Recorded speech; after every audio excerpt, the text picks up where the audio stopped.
सातत्याने भारतीय जनता पार्टीचे काही नेते विशालदादा पाटील यांना 2029ला खासदार होऊ देणार नाही अशी वल्गना करत आहेत, टीका करत आहेत. त्यांना मी विशालदादांचा एक कार्यकर्ता म्हणून सांगणं आहे.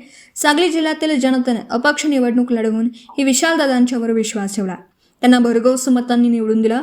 विशालदादांनी तो विश्वास सार्थ ठरवत लोकसभेत सातत्याने सर्वसामान्यांचे प्रश्न मांडतात. मोठ्या प्रमाणात विकास कामं करत आहेत. जातीपातीचं राजकारण न करता सर्व जाती धर्मातील लोकांना बरोबर घेऊन विशालदादा काम करतात. त्यामुळे सांगली जिल्ह्यातील तमाम जनता विशालदादांच्या कामावर समाधानी आहे. त्यामुळे येणाऱ्या निवडणुकीत विशालदादांना परत निवडून आणण्यासाठी सांगली जिल्ह्यातील मायबाप जनता व माझ्यासारख्या हजारो कार्यकर्ते सक्षम आहेत. हे भाजपचे नेत्यांनी लक्षात ठेवा. यापुढे आमचे नेते खासदार विशालदादा पाटील यांच्यावर केलेल्या टीकेला जशास तसे उत्तर दिले जाईल. खासदार माननीय विशालदादा पाटील. दिवसभरातील घडामोडींचा आढावा घेण्यासाठी पाहत रहा N24 मराठी न्यूज चॅनल.